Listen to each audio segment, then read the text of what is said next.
Today, we are highlighting the service reminder interval reset on a 2018 Range Rover Sport. This is the latest generation of Land Rover vehicles that communicate on a Diagnostics over Internet Protocol, or DOIP as we'll call it today. I'm proud to say that iScan by Autoland has been supporting DOIP communications at a high level within our latest generation of scanners for some time now. Let's take a look at how simple it is to reset the service reminder. Launch Diagnostics. Tap European. Tap Land Rover. Tap Service Function.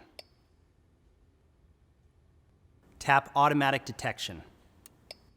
Confirm the correct vehicle is displayed.